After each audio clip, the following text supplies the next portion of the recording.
Hello student, welcome to easy computer. आज हम पढ़ेंगे कंप्यूटर की पीढ़ियां, जनरेशन ऑफ कंप्यूटर। इससे पहले कक्षा में हमने पढ़ा है कंप्यूटर का सामान्य परिचय और हमने पढ़ा है history of development of computer. और आज हम पढ़ेंगे कंप्यूटर की पीढ़ियां। तो चलिए चलते हैं। जनरेशन ऑफ कंप्यूटर पहले पढ़ते हैं, उसके बाद समझेंगे इसको। दूसरे विश्व युद्ध के बाद कंप्यूटर का विकास बहुत तेजी से हुआ और उनके आकार प्रकार में भी बहुत परिवर्तन हुए। कंप्यूटर को उनके टेक्निकल डेवलपमेंट के अनुसार कई भागों में बांटा गया, जिसे जनरेशन कहते हैं। जनरेशन मतलब पीढ़ी। तो क्या हुआ उसको समझते हैं। दूसरे विश्व युद्ध के बाद 1939 के बाद ये हुआ, कंप्यूटर का विकास बहुत तेजी से हुआ। कंप्यूटर का विकास बहुत तेजी से हुआ, उनके आकार प्रकार में बहुत परिवर्तन हुए। ठीक, बहुत बड़ा कंप्यूटर था पहले जनरेशन में, सेकंड में कम हुआ, उसके बाद थर्ड में कम हुआ, वो आगे हम देखेंगे इस प्रकार से कि कैसे इतने बड़े से छोटा हुआ, उसको हम समझते हुए चलेंगे। ठीक है, ठीक है। कंप्यूटर को उनके टेक्निकल डेवलपमेंट के अनुसार कई भागों में बांटा गया। ठीक, किसी में जो प्रोसेसर रहता था वो बहुत बड़ा था, वो ज्यादा ऊर्जा लेता था, और कोई था कम ऊर्जा लेता था। वो है टेक्निकल उसका डेवलपमेंट जो उनके अंदर हुआ। प्रोसेसर कितना बड़ा है, मतलब कौन कौन कौन सा प्रोसेसर किस कौन से जनरेशन में काम किया, ये सब चीज उसका टेक्निकल डेवलपमेंट हुआ। ठीक है, तो चलिए पढ़ते हैं आगे। पहली पीढ़ी, फर्स्ट जनरेशन ऑफ कंप्यूटर। पहली पीढ़ी, फर्स्ट जनरेशन ऑफ कंप्यूटर। इस जनरेशन के कंप्यूटर में निर्वात ट्यूब, वैक्यूम ट्यूब, ये जो मैं बता रहा हूँ इसको बहुत अच्छे से देखिएगा। जो मैं एक एक चीज इसमें बताया हूँ, बहुत एकदम इजिली बता रहा हूँ मैं आपको, एकदम अच्छे से समझ में आएगा। ठीक है, तो इसको देखिएगा अच्छे से। इस जनरेशन के कंप्यूटर में निर्वात ट्यूब को क्या बोलते हैं इंग्लिश में, वैक्यूम ट्यूब का प्रयोग किया जाता था।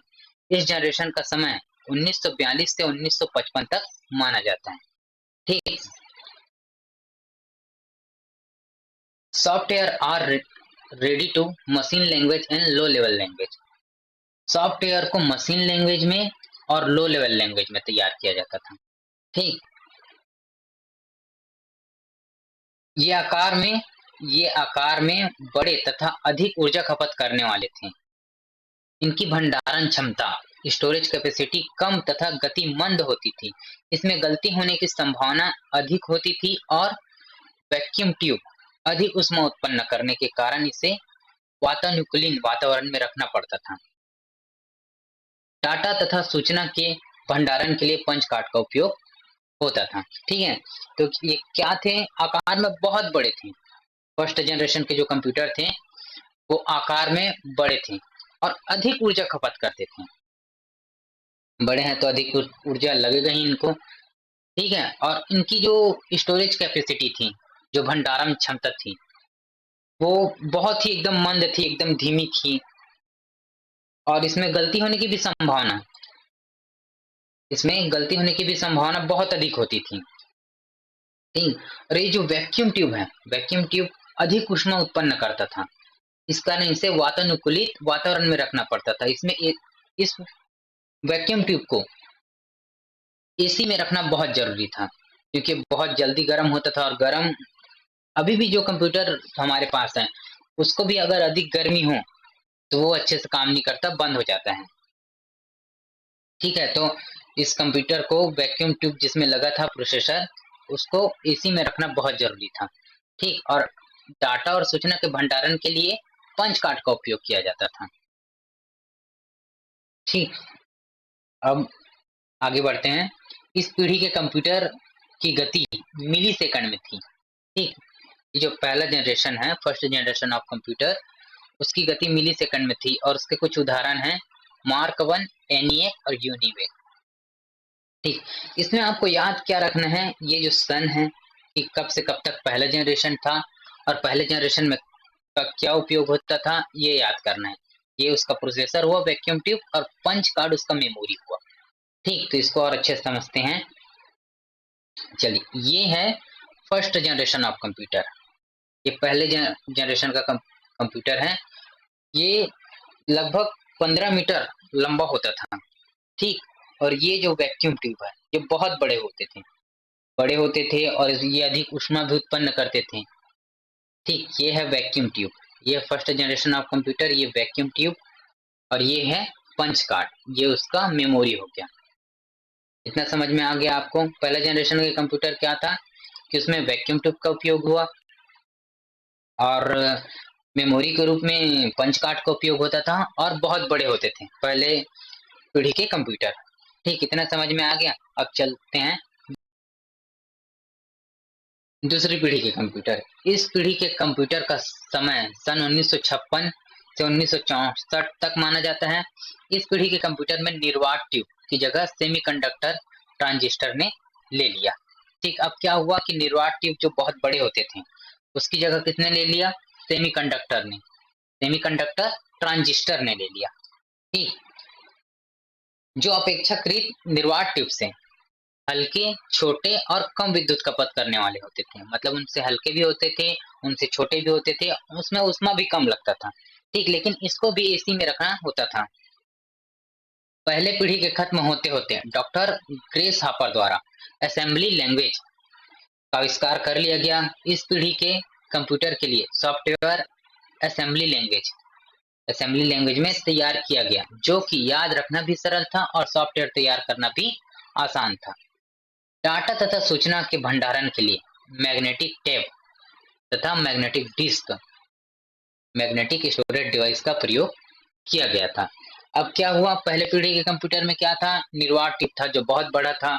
अब उसकी जगह किसने ले लिया? ये ले लिया ट्रांजिस्टर ने उसकी जगह ले लिया, निर्वात टिप की जगह। ठीक, के बाद क्या हुआ कि पहले पीढ़ी के कंप्यूटर में क्या होता था कि पहले पीढ़ी के कंप्यूटर में होता था मशीन लैंग्वेज और होता था लो लेवल लैंग्वेज, इसका उपयोग होता था। ठीक, अब उसके बाद असेंबली लैंग्वेज का उपयोग होने लगा जो अपेक्षाकृत उनसे एल लो लेवल लैंग्वेज और मशीन लैंग्वेज से बहुत आसानी से समझ में आता था और सॉफ्टवेयर भी अच्छे से तैयार होता था। ठीक, अब क्या हुआ, वहां जो पंच कार्ड था, ठीक है, इसको अच्छे से समझिएगा, पंच कार्ड था उसकी जगह किसने ले लिया? मैग्नेटिक टेप और मैग्नेटिक डिस्क ने। इतना समझ में आ गया? इस पीढ़ी का समय कब से कब तक माना जाता है? 1956 से 1964 तक। जैसे कि मैंने बताया कि इसको सन को याद रखना जरूरी है और उस पीढ़ी में क्या प्रोसेसर लगा और उसमें मेमोरी क्या था। ठीक, तो इतना समझ में आ गया। 1956 से 1964 तक था। न्यूरॉन टिप की जगह सेमीकंडक्टर ट्रांजिस्टर का प्रयोग हुआ, फिर स्टोरेज डिवाइस की जगह मैग्नेटिक टेप का उपयोग हुआ और इस पीढ़ी के कंप्यूटर की गति माइक्रो सेकंड में थी। पहले पीढ़ी के कंप्यूटर में मिली सेकंड में थी। ठीक, अब माइक्रो सेकंड में आ गया। अब क्या था? कोबोल। कोबोल क्या है? एक हाई लेवल लैंग्वेज है। ठीक, हाई लेवल लैंग्वेज कैसे है कि कोबोल का फुल फॉर्म होता है common business oriented language and Fortran formula translation. जैसे हाई लेवल लैंग्वेज का विकास इसी पीढ़ी के दौरान हुआ। तो अब हाई लेवल लैंग्वेज का विकास हो गया। लो लेवल लैंग्वेज में क्या होता था कि सॉफ्टवेयर तैयार करने में दिक्कत होता था और क्या बोलते हैं, उसमें सिक्योरिटी भी नहीं थी, सिक्योर नहीं थे अच्छे से। लेकिन हाई लेवल लैंग्वेज में सॉफ्टवेयर तैयार करना भी आसान हो गया और उससे सरल भी हो गया। उसके कुछ उदाहरण हैं सेकंड जनरेशन के IBM 1401 और CDS 3600। उदाहरण को भी देखिएगा। तो चलिए और इसको अच्छे से समझते हैं। ये है सेकंड जनरेशन ऑफ कंप्यूटर। ठीक, तो अपेक्षाकृत उससे बहुत छोटा हो गया लेकिन अभी भी बहुत बड़ा था, एक रूम में रखने लायक था पूरा। ठीक, उसके बाद वैक्यूम ट्यूब की जगह क्या है? वैक्यूम ट्यूब की जगह इसमें ट्रांजिस्टर ने ले लिया। वैक्यूम ट्यूब बहुत बड़ा होता था। ठीक, और ये ट्रांजिस्टर छोटे छोटे हो गए तो इससे उसका स्टोरेज जो कैपेसिटी थी और प्रोसेसिंग में भी बहुत अच्छा परफॉर्मेंस होने लगा। फिर आया स्टोरेज डिवाइस क्या आया? Magnetic tape. ये जो कैसेट देख रहे हैं इसको आप लोगों में से बहुत ने देखा भी होगा। ये कैसेट ही मैग्नेटिक डिस्क या टैप है। तो पहले में पंच कार्ड होता था जिसमें कम स्टोरेज था, लेकिन इसमें थोड़ा ज्यादा होने लगा, उससे उससे बेहतर परफॉर्मेंस था इसमें। ठीक, तो इतना समझ में आ गया। ये सेकंड जनरेशन का कंप्यूटर छोटा हो गया, उससे ट्रांजिस्टर भी छोटे हो गए और मैग्नेटिक टेप का स्टोरेज भी बढ़ने लगा। इतना समझ में आ गया आपको?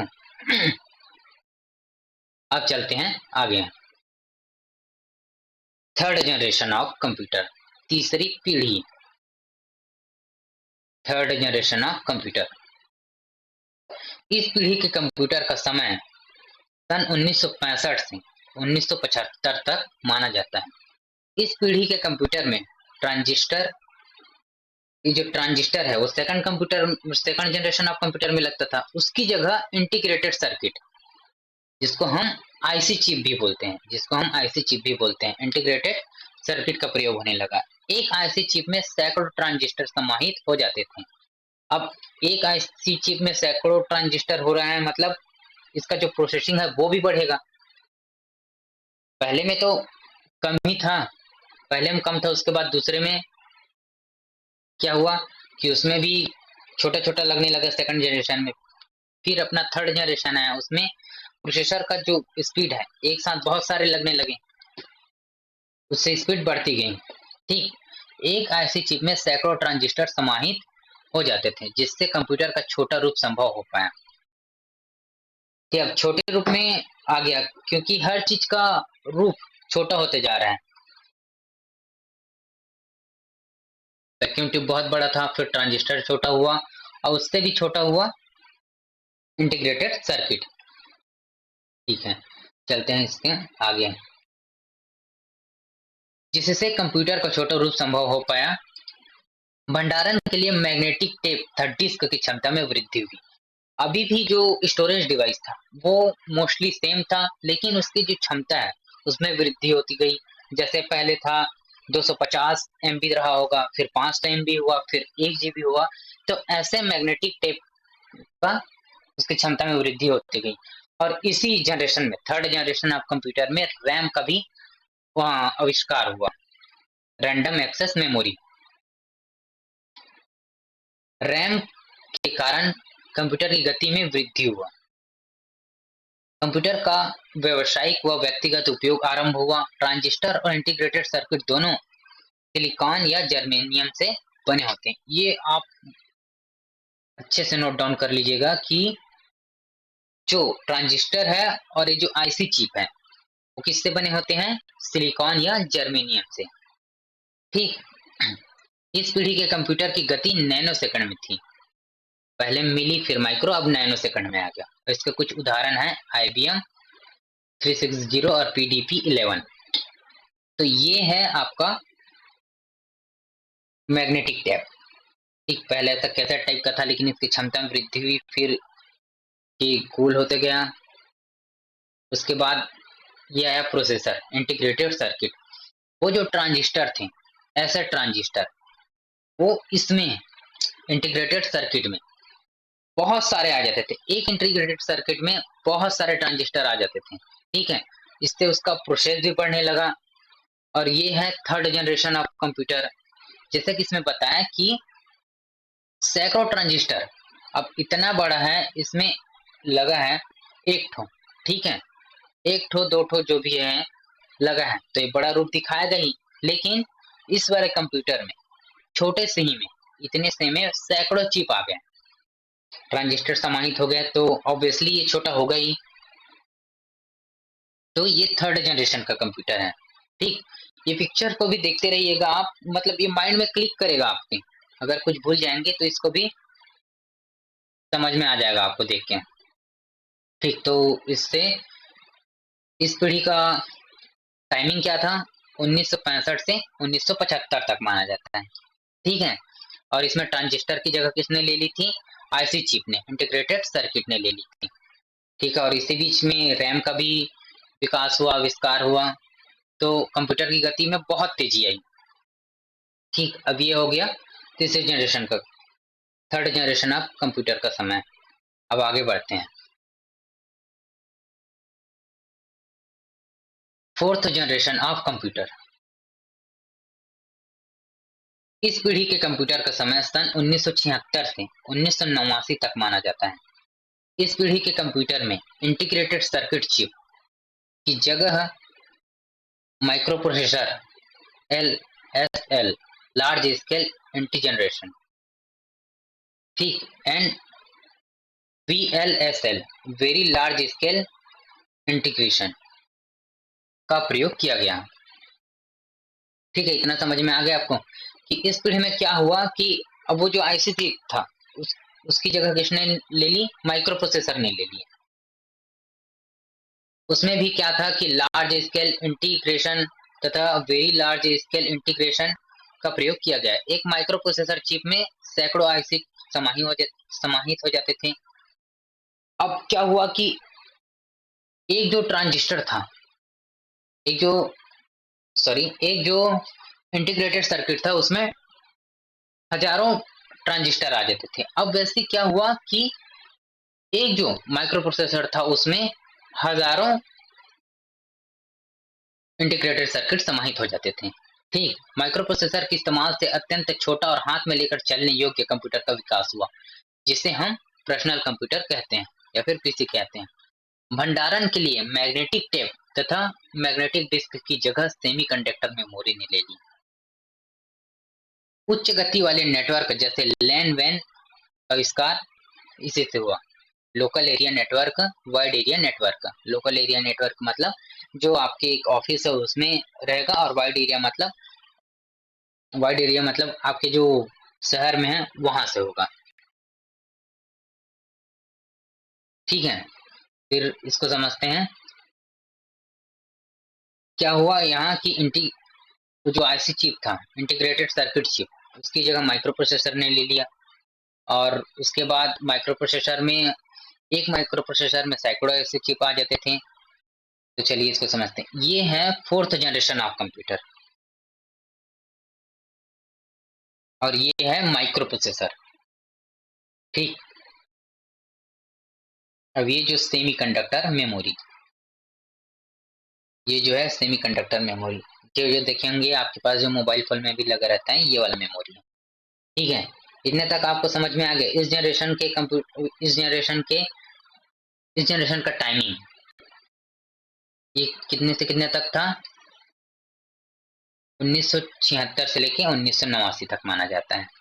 ठीक, अब क्या होगा, ये जो चौथा जनरेशन है उसके बाद क्या होगा कि ऐसे आएंगे, माइक्रो प्रोसेसर ही यूज होगा, लेकिन उसका जो कैपेसिटी है वो बहुत बढ़ जाएगा।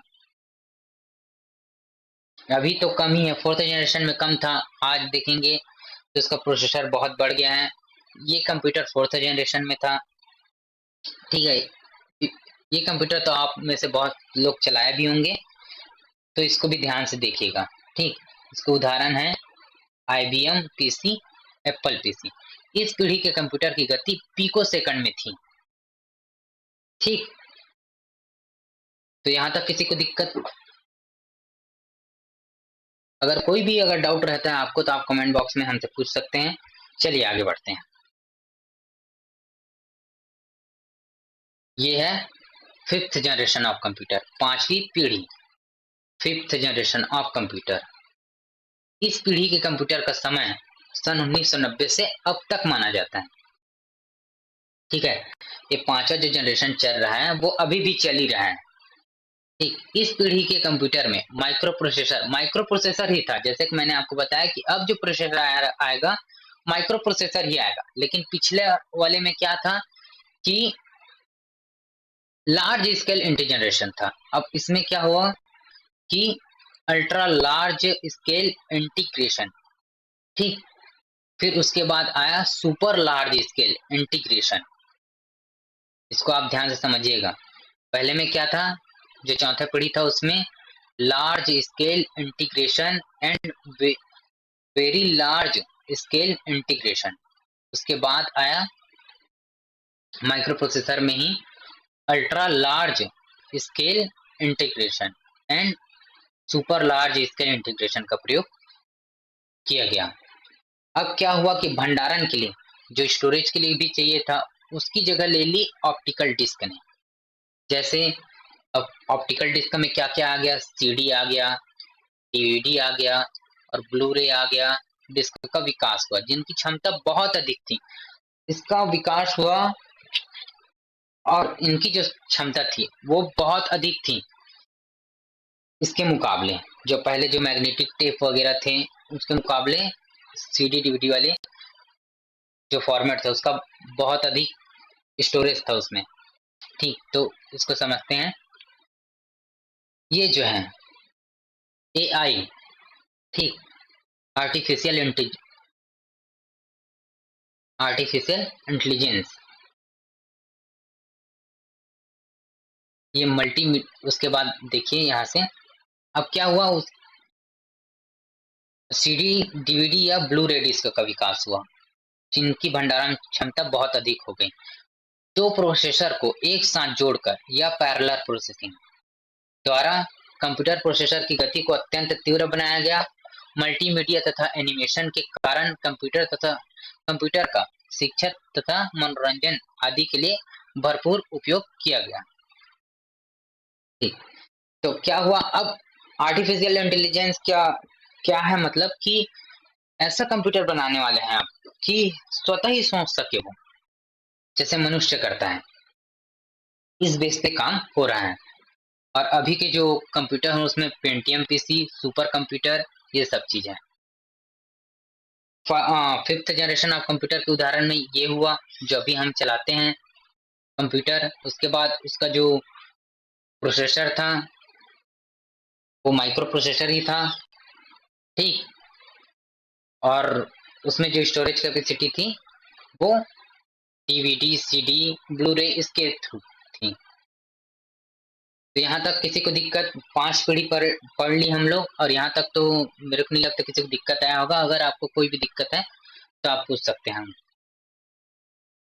ठीक, तो शुरू पहले में पढ़े हम, पहले पीढ़ी में लगा वैक्यूम ट्यूब लगा, बहुत बड़ा था और बहुत ऊर्जा खपत करता था। उसका समय था 1942 से 1955। ठीक, ये था फर्स्ट जनरेशन ऑफ कंप्यूटर। फिर आगे गए हम, फिर उसका टाइमिंग है 1956 से 1964 तक। अब वैक्यूम ट्यूब की जगह सेमीकंडक्टर ने ले ली, ठीक, सेमीकंडक्टर ट्रांजिस्टर ने ले ली। उसके बाद आया आपका third generation of computer. Third generation of computer में क्या हुआ, ट्रांजिस्टर की जगह इंटीग्रेटेड सर्किट आईसी चिप ने ले लिया। और वो जो मेमोरी था, ठीक, मेमोरी था, उसमें वृद्धि हुई मैग्नेटिक टेप व मैग्नेटिक डिस्क में। ठीक, आगे बढ़ते गए, लेकिन इस सब में भी इनको इसी की जरूरत पड़ती ही थी थर्ड जनरेशन तक। ठीक, उसके बाद क्या हुआ कि फोर्थ जनरेशन आया। फोर्थ जनरेशन में माइक्रो प्रोसेसर लगा, और इसमें एसी की जरूरत तो नहीं था लेकिन इसको भी ठंडा माहौल में रखना पड़ता था। और आज भी जो भी कंप्यूटर हम लोग यूज करते हैं उसको एकदम हीट गर्मी में नहीं रख सकते हम लोग। ठीक, यहाँ तक समझ में आ गया आपको। इसका टाइमिंग था 1976 से 1989 तक। ठीक, और जो अभी हमने देखा कि 1990 से अब तक फिफ्थ जनरेशन ऑफ कंप्यूटर माना जाता है। ठीक, यहाँ तक किसी को दिक्कत तो नहीं है। ये हो गया 5वीं पीढ़ी का कंप्यूटर। अब हम आगे पढ़ेंगे क्लासिफिकेशन ऑफ कंप्यूटर। तो आज हम इतना ही करेंगे।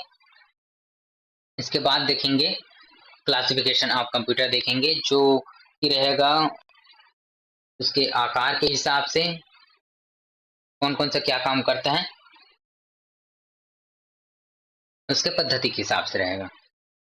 ठीक है, तो इसका जो शॉर्ट नोट डाउन है आप इसको देख सकते हैं या फिर इसको सेव करके रख सकते हैं, इसको लिख भी सकते हैं आप। पूरा एक साथ कंप्यूटर की पीढ़ियां करके ला दी है मैंने।